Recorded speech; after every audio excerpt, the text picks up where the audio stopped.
रक्त की मात्र कुछ बूंदों से सिद्ध होती है एक मायावी चुड़ैल। नमस्कार, आप सभी का स्वागत है हमारे चैनल अद्भुत राजसिक साधनाएं में।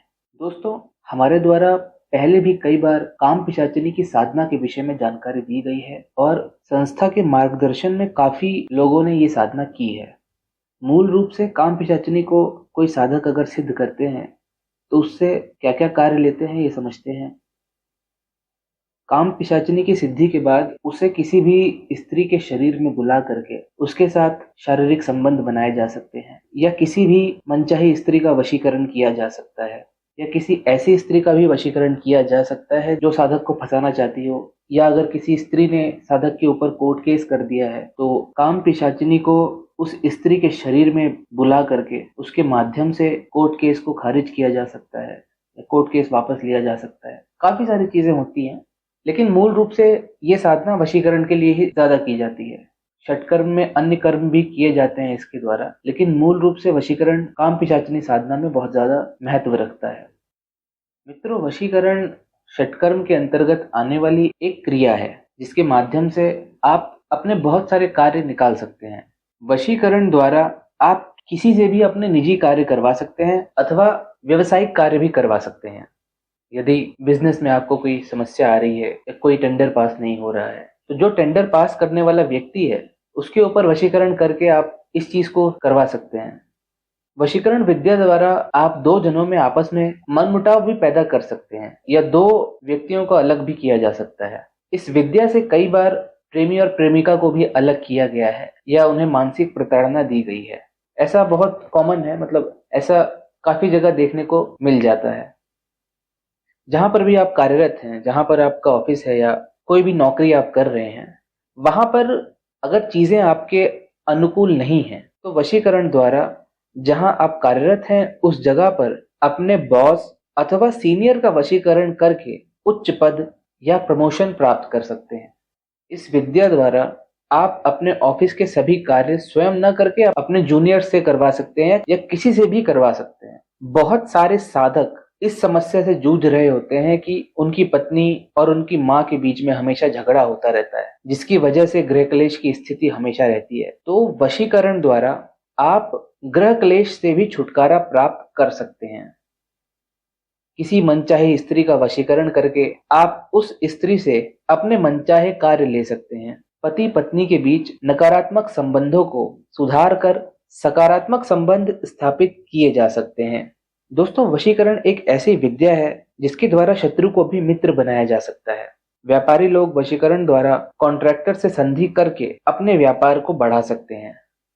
यदि आपको कहीं जमीन खरीदनी है और जमीन का जो मार्केट रेट है वो बहुत ज्यादा है या आपके बजट से ऊपर है, तो जमीन बेचने वाले का वशीकरण करके जमीन का दाम सस्ता करवाया जा सकता है। कोई सरकारी कार्य यदि फंसा हुआ है, जिस सरकारी व्यक्ति के माध्यम से वो कार्य फंसा हुआ है उसका वशीकरण करके आप अपना वो कार्य करवा सकते हैं। मतलब कुल मिला के कहने का मतलब ये है कि वशीकरण द्वारा आप अपने जीवन को सरल एवं सुगम बना सकते हैं, मगर केवल तब तक जब तक इसका गलत उपयोग ना किया जाए। तो वशीकरण विद्या अगर सकारात्मक रूप से आप प्रयोग कर रहे हैं तो अच्छी बात है, लेकिन अगर इसका नकारात्मक उपयोग शुरू होता है तो साधक को बाद में जाकर के कुछ परेशानियां झेलनी पड़ती हैं, और वो परेशानियां सबके लिए एक जैसी नहीं होती हैं। अलग अलग साधकों की अलग अलग परेशानियां होती हैं और उनके कर्मों के हिसाब से वो परेशानियां उनको झेलनी पड़ती है। तो वशीकरण किस तरह से उपयोग किया जा सकता है इसकी जानकारी तो मैंने आपको दे दी है, और काम पिशाचिनी के माध्यम से आप किसी का भी वशीकरण कर सकते हैं। लेकिन काम पिशाचिनी साधना में सबसे बड़ी समस्या ये है कि जब ये पिशाचिनी सिद्ध होती है तो शुरुआत के दिनों में तो साधक को बहुत मजा आता है। साधक समझता है कि अब उसकी परेशानियां खत्म हो जाएंगी, अब उसकी काम वासना की तृप्ति होगी और तरह तरह की बातें बनाने लग जाता है। शुरू में तो कुछ समझ में नहीं आता है साधक को, लेकिन जब समय बीतता है और काम पिशाचिनी साधक के ऊपर अपना आधिपत्य स्थापित करने का प्रयास करती है, तब साधक समस्याजनक स्थिति में आ जाता है और सोचने लगता है कि कैसे काम पिशाचिनी से छुटकारा पाया जाए, क्योंकि काम पिशाचिनी की प्रवृत्ति ही वही है। जब कोई अति कामुक महिला अपने जीवन काल में अपनी काम वासना से संतुष्ट नहीं होती और अकारण असमय अपना देह त्याग देती है या किसी भी माध्यम से उसके प्राण छूट जाते हैं, चाहे प्राकृतिक अकाल मृत्यु हुई हो या अप्राकृतिक अकाल मृत्यु हुई हो, तो वो महिला मरने के बाद पिशाच योनि में चली जाती है, क्योंकि उसकी काम वासना की तृप्ति हुई नहीं है। और ऐसी महिलाएं ही मृत्यु के पश्चात काम पिशाचनी वर्ग में आ जाती हैं। और क्योंकि ये चाहती हैं कि कोई इन्हें सिद्ध करे और इनकी काम वासना की तृप्ति हो, इसीलिए ये जल्दी सिद्ध भी हो जाती हैं। और इसीलिए सिद्धि के कुछ वर्ष बाद ये अपनी काम वासना की तृप्ति के लिए साधक का शोषण करना शुरू कर देती हैं। और इस पिशाचिनी से छुटकारा पाना इतना आसान नहीं है। अगर समय रहते इस साधना का विसर्जन नहीं किया गया तो फिर हो सकता है कि ये पिशाचिनी साधक की जान भी ले ले।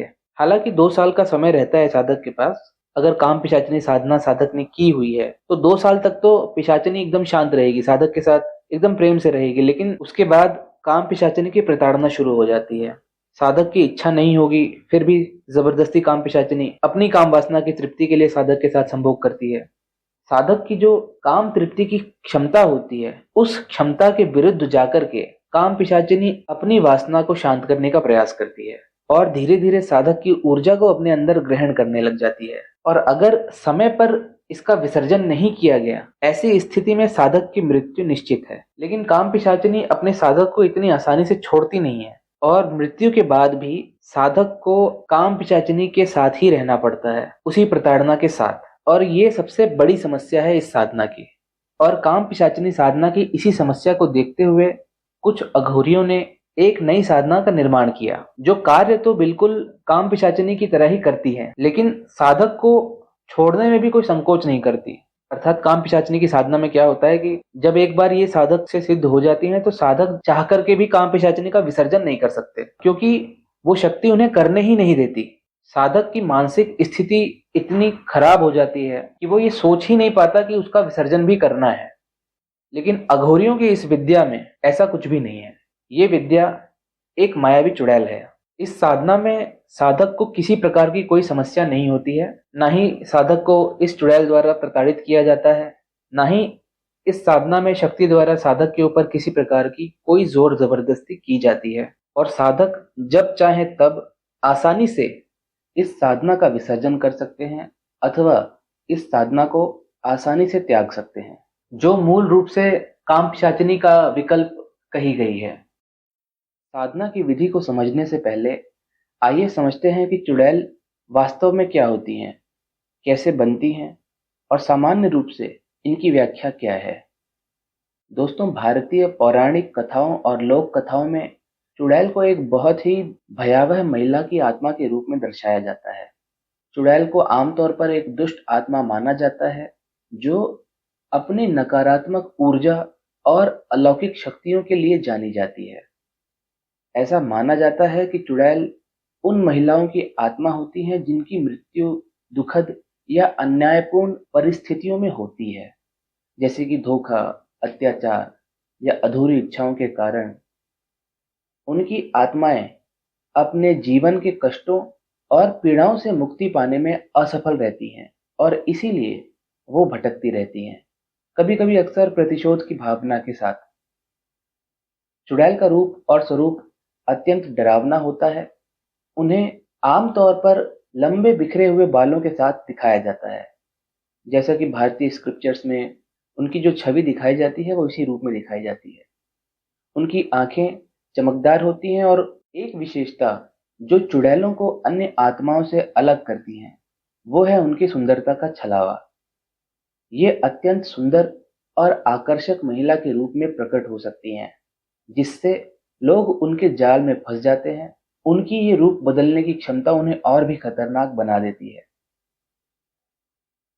पौराणिक कथाओं एवं लोक कथाओं के अनुसार चुड़ैल की उत्पत्ति कैसे हुई? चुड़ैल के बारे में कई प्रकार की कहानियां और मान्यताएं भारतीय समाज में प्रचलित है।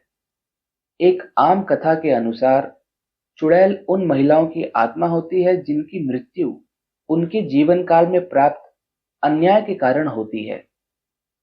ये अन्याय किसी भी रूप में हो सकता है, जैसे कि उनके पति द्वारा उन्हें धोखा देना, समाज द्वारा उन्हें अपमानित करना या परिवार के सदस्यों द्वारा उन्हें कष्ट देना।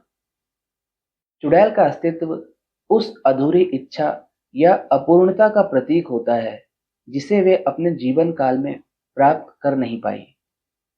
चुड़ैल को विशेष रूप से पुरुषों के प्रति प्रतिशोधी माना जाता है। वे उन पुरुषों को लक्षित करती हैं जिन्होंने महिलाओं के साथ बुरा व्यवहार किया है, जैसे कि धोखेबाज पति, अत्याचारी घर वाले, या वे लोग जिन्होंने किसी न किसी प्रकार से किसी भी महिला का अपमान किया हो। चुड़ैलें इन पुरुषों को अपने मोहक रूप में आकर्षित करती हैं और फिर उन्हें मार देती हैं या उनका जीवन बर्बाद कर देती हैं। आइए समझते हैं चुड़ैल के प्रकट होने का समय और उसका स्थान। इनका निवास स्थान आमतौर पर सुनसान और निर्जन स्थान होता है। वे शमशान घाटों, कब्रिस्तानों, सुनसान रास्तों और पुरानी छोड़ दी गई इमारतों में निवास करती हैं। रात का समय, विशेषकर अमावस्या की रात, चुड़ैलों के प्रकट होने के लिए सबसे उपयुक्त माना जाता है। ये समय अंधेरे और नकारात्मक ऊर्जा के लिए जाना जाता है, जो चुड़ैलों की शक्ति को बढ़ा देता है। लेकिन इन चुड़ैलों से बचा कैसे जाए? तो इनसे बचने के लिए विभिन्न प्रकार के उपाय और धार्मिक अनुष्ठान किए जाते हैं। कई लोगों का मानना है कि लौंग, नींबू और मिर्च जैसी चीजों का उपयोग करके चुड़ैल को दूर भगाया जा सकता है। इसके अलावा पवित्र मंत्रों का जाप, हवन और अन्य धार्मिक क्रियाएं भी चुड़ैल से बचाव में सहायक होती हैं। मंदिरों और अन्य पवित्र स्थानों का दौरा करना और धार्मिक वस्त्र पहनना भी चुड़ैल के प्रभाव से बचने के लिए माना जाता है। चुड़ैलों से बचने के लिए कुछ जगहों पर घर के चारों ओर पवित्र रेखा खींचने जैसी प्रथाओं का पालन किया जाता है और ये माना जाता है कि ऐसी क्रियाएं चुड़ैलों की नकारात्मक ऊर्जा को घर में प्रवेश करने से रोकती हैं। संस्था द्वारा भी समय समय पर माता महाविद्या हवन किया जाता है। यदि साधक ऐसी किसी नकारात्मक शक्ति से जूझ रहे हैं तो संस्था द्वारा भी महाविद्या हवन के माध्यम से अपनी इस समस्या को अपने ऊपर से हटा सकते हैं। अथवा संस्था द्वारा रुद्राक्ष का एक रक्षा आवरण भी धारण करवाया जाता है नकारात्मक शक्तियों, भूत प्रेतों से बचने के लिए। इसकी जानकारी आप टेलीग्राम चैनल के माध्यम से प्राप्त कर सकते हैं। आइए अब समझते हैं चुड़ैल का समाज पर क्या प्रभाव पड़ता है। चुड़ैल की मान्यताएं भारतीय समाज में बहुत प्रचलित है और इनका प्रभाव समाज के विभिन्न पहलुओं में देखा जा सकता है। ये लोक कथाएं लोगों के मन में एक प्रकार का भय उत्पन्न करती हैं और उन्हें सतर्क रहने के लिए प्रेरित करती हैं। चुड़ैल की लोक कथाएं अक्सर समाज में नैतिकता और सही आचरण की आवश्यकता को रेखांकित करती हैं। ये कहानियां इस बात का प्रतीक हैं कि जीवन में अन्याय, अत्याचार और धोखे का परिणाम हमेशा बुरा होता है। चुड़ैल के रूप में भटकने वाली आत्माएं उन लोगों को एक चेतावनी है जो महिलाओं के साथ बुरा व्यवहार करते हैं या समाज में अन्याय फैलाते हैं। लोक कथाएं समाज में महिलाओं के सम्मान और उनके अधिकारों की रक्षा के लिए एक आवश्यक संदेश भी देती हैं। आइए समझते हैं चुड़ैल की प्रासंगिकता और आधुनिक दृष्टिकोण को। हालांकि चुड़ैल की लोक कथाएं प्राचीन समय से चली आ रही हैं, लेकिन उनका प्रभाव आज भी आधुनिक समाज में देखा जा सकता है। भारतीय समाज में चुड़ैल की कहानियां आज भी प्रचलित हैं, विशेषकर ग्रामीण क्षेत्रों में, और ये सभी कथाएं सत्य हैं। हालांकि शहरी क्षेत्रों में लोग इन कहानियों को अंधविश्वास मानते हैं, फिर भी ये कहानियां भारतीय संस्कृति और लोक कथाओं का एक महत्वपूर्ण हिस्सा है। चुड़ैल की कहानियां हमें ये सिखाती हैं कि नकारात्मकता और अन्याय से बचने के लिए सतर्कता और सच्चाई के मार्ग पर चलना आवश्यक है। चुड़ैल की कहानियां केवल डर और भय उत्पन्न करने के लिए नहीं है, बल्कि ये समाज को एक आवश्यक संदेश देने के लिए भी हैं। इन कहानियों के माध्यम से समाज को ये संदेश दिया जाता है कि हमें अपने जीवन में नैतिकता और सच्चाई के मार्ग पर चलना चाहिए, ताकि हम नकारात्मक शक्तियों और उनके प्रभाव से बचे रह सकें। आइए अब समझते हैं इस साधना की विधि को। मायावी चुड़ैल की उत्पत्ति एक ऐसी महिला से होती है जिसकी मृत्यु रक्त की कमी के कारण हुई होती है, यानी कि कोई ऐसी महिला जिनकी अकाल मृत्यु हुई हो रक्त की कमी के कारण। इस साधना के माध्यम से जो चुड़ैल साधक से सिद्ध होती है, वो पूरी तरह से काम पिशाचनी की तरह ही कार्य करती है। उसे भी आप किसी इच्छित महिला के शरीर में बुलाकर उस महिला से अपने मनचाहे कार्य करवा सकते हैं या किसी के ऊपर वशीकरण कर सकते हैं और जब चाहे तब उस वशीकरण को हटा भी सकते हैं। हालांकि काम पिशाचनी साधना में ऐसा संभव नहीं था, लेकिन मायावी चुड़ैल साधना में ये सारी चीजें संभव है। संस्था द्वारा कई बार कम दिनों की साधनाएं दी जाती हैं, क्योंकि साधक बड़ी और लंबी साधनाएं करने के लिए तैयार नहीं होते हैं और आग्रह करते हैं कि कोई ऐसी छोटी साधना मिल जाए जिनसे उनका जीवन सरल बन सके। क्योंकि गृहस्थ आदमी को बहुत सारी चीजें देखनी पड़ती हैं। किसी की जॉब है, किसी का व्यापार है, किसी को कहीं ना कहीं जाना पड़ जाता है, तो स्थान परिवर्तन तो वैसे ही साधना में वर्जित होता है। इसीलिए साधक सोचते हैं कि उन्हें कम दिवस वाली साधना मिल जाए, जैसे हफ्ता 10 दिन, 15 दिन, 21 दिन। इतने दिनों की साधना अगर साधक को मिल जाती है तो उनके अनुकूल रहती है। और काम पिशाचनी साधना तो वैसे भी 51 डेज की होती है, 51 दिनों की। उसे करना बहुत कठिन कार्य होता है। इसीलिए ये जो साधना है मायावी चुड़ैल की साधना, ये साधना केवल 7 दिन की साधना है। एक सप्ताह में आप इस साधना को कंप्लीट कर सकते हैं। और ये साधना सबसे आसान साधना है। इस साधना की शुरुआत चंद्र ग्रहण से होती है। चंद्र ग्रहण या किसी भी अमावस्या से इस साधना की शुरुआत आप कर सकते हैं। लेकिन अगर ग्रहण है, चंद्र ग्रहण है, तो एक बहुत उचित और उच्च मुहूर्त माना गया है इस साधना के लिए। मित्रों, इस साधना की कुछ विशेष जानकारी मैं आप सभी को देना चाहता हूँ। जब किसी महिला की मृत्यु खून की कमी के कारण होती है ना, तो वो रक्त पिशाचनी बन जाती है। और ये मायावी चुड़ैल जिनकी साधना के विषय में हम बात कर रहे हैं, ये एक तरह की रक्त पिशाचिनी ही है। जब ये जीवित थी तो इनकी अकाल मृत्यु हुई थी, और उस अकाल मृत्यु का कारण था इनके जीवित शरीर में रक्त की कमी हो जाना। अर्थात रक्त की कमी के कारण इनकी अकाल मृत्यु हो गई थी, और उसके बाद ये रक्त पिशाचिनी चुड़ैल की श्रेणी में आ गई थी। और मात्र 7 दिनों में आप इन्हें सिद्ध करके इनसे अपने अवांछित कार्य ले सकते हैं, विशेषकर वशीकरण वाले कार्य। जैसा कि मैंने पहले भी समझाया हुआ है कि कैसे कैसे कार्य वशीकरण द्वारा लिए जा सकते हैं, उसी प्रकार से। और इन्हें भोग में भी कुछ देने की आवश्यकता नहीं पड़ती। इन्हें साधक किसी भी इच्छित स्त्री के शरीर में बुलाकर उनसे अपने इच्छित कार्य करवा सकते हैं। इस साधना को शुरू करने से पहले, एक रात पहले आपको एक ऐसी महिला की चिता की भस्म लेकर के आनी होगी जिसकी अकाल मृत्यु हुई हो रक्त की कमी के कारण। जैसा कि मैंने अभी थोड़ी देर पहले समझाया कि इस चुड़ैल की उत्पत्ति उसी प्रकार से होती है। तो ये चीज आपको लेकर के आनी होगी, और इसमें कोई बदलाव नहीं होगा। अर्थात साधक कई बार चाहते हैं कि आसानी से कुछ भी अवेलेबल हो जाए, लेकिन ये उचित नहीं है। साधना के जो नियम है उनको मैनिपुलेट करना या उनको बदलना ठीक नहीं होता है। उसका परिणाम या तो ये होगा कि साधना सफल नहीं होगी, या ऐसा भी हो सकता है कि कुछ गलत हो जाए, है ना। अभी कुछ दिन पहले एक साधक से हमारी चर्चा हो रही थी, वो कर्ण पिशाचनी के विषय में बोल रहे थे। तो जो लौंग उसमें बनाई जाती है कर्ण पिशाचनी साधना में, वो वैश्याओं को खिलाई जाती है। लेकिन वो उस चीज को फेस नहीं करना चाह रहे थे। वो ये कह रहे थे कि क्या मैं किसी भी ऐसी महिला को खिला सकता हूँ जो कैरेक्टरलेस हो। ऐसा नहीं किया जा सकता। अगर साधना विधि में बताया है कि लौंग जो है वैश्याओं को ही देनी है, तो वो उन्हें ही देनी है। ऐसा नहीं है कि वो आप किसी भी कैरेक्टरलेस महिला को दे दें। अगर ऐसा होता तो साधना विधि में बताया जाता कि अगर उपलब्धि ना हो तो किसी भी महिला को दे सकते हैं जिनका चरित्र ठीक नहीं है। लेकिन ऐसा उसमें बताया नहीं है, तो इसका अर्थ ये हुआ कि वो विधान वैसा ही है, उसमें किसी भी प्रकार का कोई बदलाव संभव ही नहीं है ना। तो किसी भी साधना में अगर कोई नियम बताया जाता है तो वो नियम वैसे ही होगा, उसमें बदलाव करना उचित नहीं होता है। या तो साधना खंडित हो जाएगी, मेहनत बर्बाद हो जाएगी, या कुछ इस तरह की चीज हो जाएगी जो समस्यादायक हो साधक के लिए। तो शॉर्टकट ढूंढना ठीक नहीं होता है। जैसा जो बताया गया है विधि में, वैसा का वैसा ही उसको पालन करना आवश्यक होता है।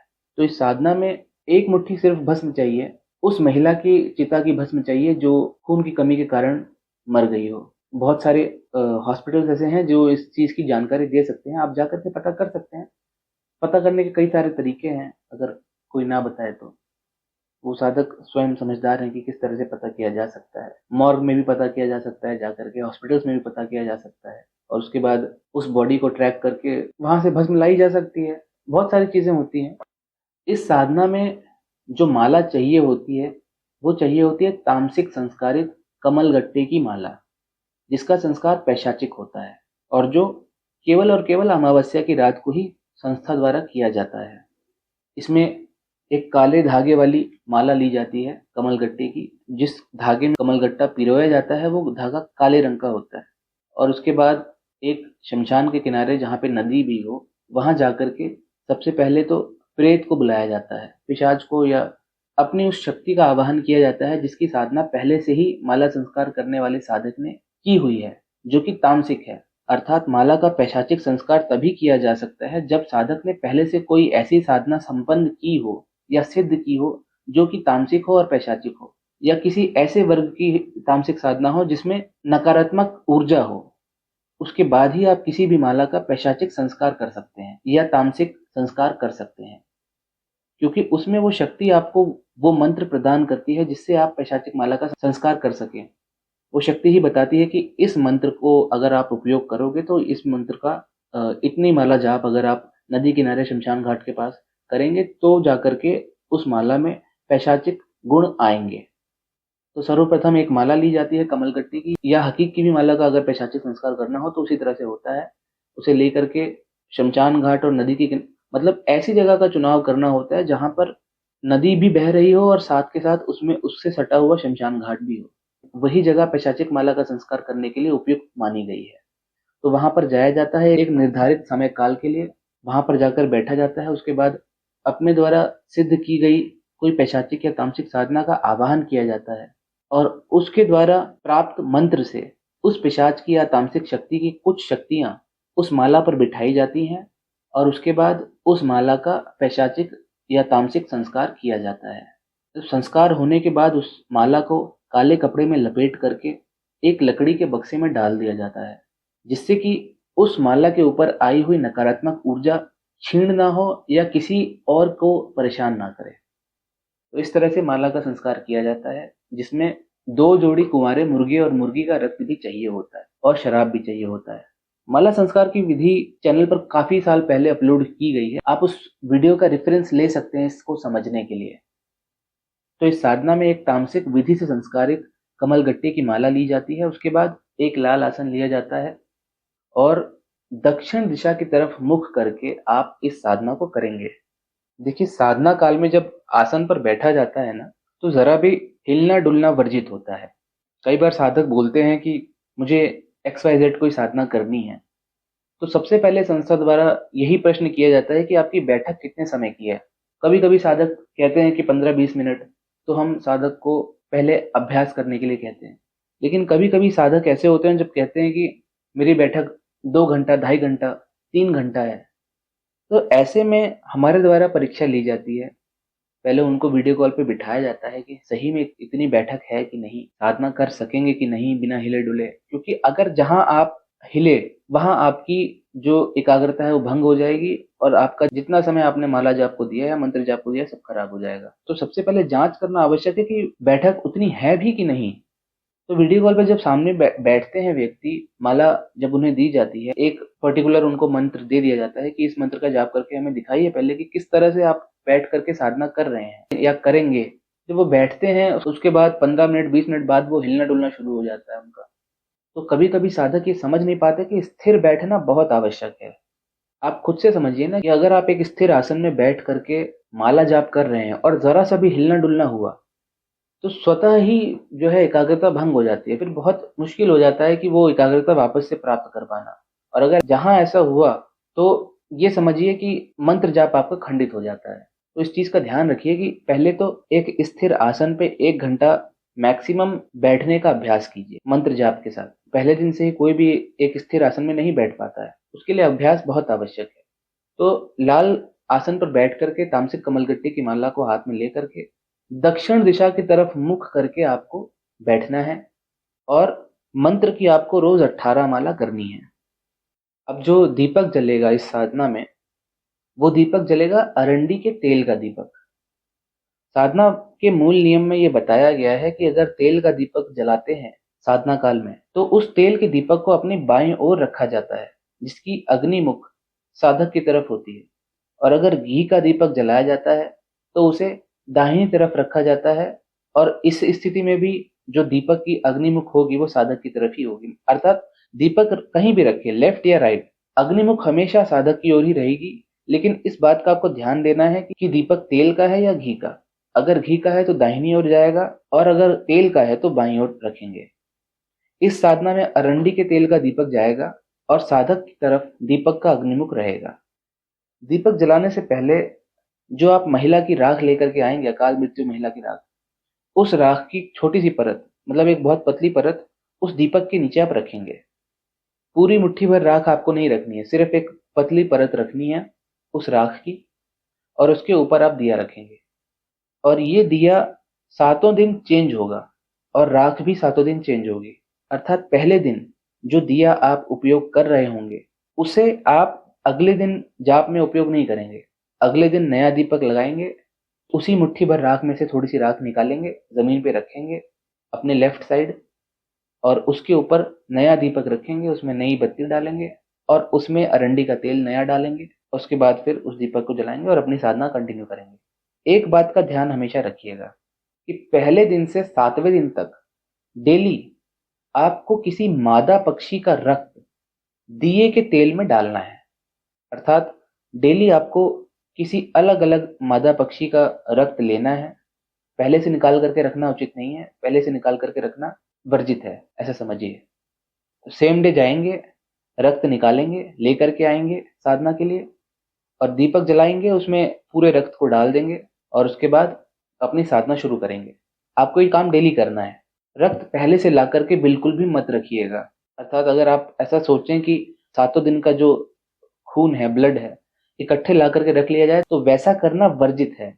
आपको डेली नया रक्त लेकर के आना है, और अलग अलग मादा पक्षी का लेकर के आना है। कभी मुर्गी का ले आइए, कभी मादा कबूतर का ले आइए, कभी किसी का ले आइए, कभी किसी पैरट का ले आइए, है ना। तो इस चीज को आप हमेशा ध्यान में रखिएगा। अब जब साधना खत्म हो जाएगी, 7 दिन जब पूरे हो जाएंगे, उसके बाद आप अपनी माला, अपने 7 दीपक, अगर बत्ती उसमें बच गई है तो सारी बत्तियां, और वो भस्म जो आप जिस शमशान से आप चिता की राख लेकर के आए थे, वो सारी भस्म, ये सारी चीजें उठा करके आप वहीं पर जाकर के विसर्जित कराएंगे, उसी शमशान पे जहां से आपने उस अकाल मृत्यु वाली औरत की चिता की भस्म उठाई थी, है ना। और उसके बाद वहां पर आप जब भी विसर्जन कर रहे होंगे सारी सामग्री अपनी, तो वहां रक्त पिशाचिनी से आग्रह करेंगे कि आपने उनकी साधना बहुत मन से की है, बहुत मेहनत से की है, आप कृपया मेरे साथ चलें और हमेशा मेरे साथ बनी रहें। इतना करना है, आपकी साधना सफल हो जाएगी, सिद्ध हो जाएगी। इतना बोल करके आप वापस घर आ जाएंगे। और जब प्रयोग करना हो इस साधना का, तो जिस स्त्री को भी आप इस साधना के माध्यम से प्रभावित करना चाहते हैं, उस स्त्री को खाने पीने में कुछ सामान दें, लेकिन उससे पहले मंत्र का 14 बार जाप करके उस खाने पीने वाली सामग्री पे फूंक मार दें, और उसके बाद उसे उस स्त्री को खाने के लिए दे दें। जब वो महिला, वो स्त्री वो चीज खाएगी, उसके बाद से ही आपको परिणाम मिलने शुरू हो जाएंगे। वो पूरी तरह से आपके वश में हो जाएगी वो स्त्री, और जैसा भी उसे आदेश आप करेंगे वैसा वो कार्य करने के लिए रेडी रहेगी। अब इसके बाद जब आपके इच्छित कार्य पूरे हो जाएं, तो वशीकरण का प्रभाव हटाने के लिए आपको उस महिला को या तो तुलसी के पत्र, अर्थात तुलसी के पत्ते खिलाने होंगे, या तुलसी के पत्तों का जल पिलाना होगा। ऐसा करते ही उस महिला के ऊपर से वशीकरण का प्रभाव हट जाएगा, और वह पूर्णतः आपके वशीकरण से मुक्त हो जाएंगी। लेकिन एक बात हमेशा ध्यान रखिएगा कि जब तक आप इस मायावी चुड़ैल का सहारा लेते रहेंगे, उपयोग करते रहेंगे इसकी शक्तियां, तब तक आप स्वयं से कभी भी ना तो तुलसी के पत्ते खाएंगे और ना ही तुलसी का पानी पिएंगे। ऐसा करने से हो सकता है आपके द्वारा की गई ये सिद्धि नष्ट हो जाए, है ना। इस बात का आपको खास ख्याल रखने की आवश्यकता है। ये साधना पूर्णतः परीक्षित है, और छोटी होने के कारण आसानी से सिद्ध भी हो जाती है, और कोई परेशानी भी नहीं होती। ये अपने साधक को किसी प्रकार का कोई नुकसान नहीं पहुंचाती, और इनका उपयोग आप अच्छे कार्यों के लिए ले तो ज्यादा उचित रहेगा। हालांकि इस साधना को बुरे कार्यों में भी उपयोग किया जा सकता है, लेकिन किसी भी शक्ति का नकारात्मक तरीके से उपयोग करना उचित नहीं माना गया है। तो जितना हो सके उतना आप सकारात्मक तरीके से इस चीज को लें, और सकारात्मक तरीके से ही उपयोग करें, तो साधक के लिए ज्यादा उचित है। आज हमारे द्वारा आपको इस छोटी साधना के विषय में जानकारी दी गई है, और हमारा प्रयास रहेगा कि आने वाले समय में भी आपको ऐसी गुप्त एवं परीक्षित साधनाओं की जानकारी दी जाए। वर्तमान समय में जैसा कि आप सभी जानते हैं कि संस्था में आश्रम निर्माण का कार्य किया जा रहा है, जहां पर साधक आकर के वहां रह करके समस्त प्रकार की साधनाएं संपन्न कर सकेंगे। वे साधक जो संस्था के आश्रम निर्माण में किसी भी प्रकार का योगदान करना चाहते हैं, वे हमारे टेलीग्राम चैनल से जुड़कर अपना योगदान कर सकते हैं। आप सभी का तंत्र जगत में स्वागत है। नमस्कार एवं धन्यवाद।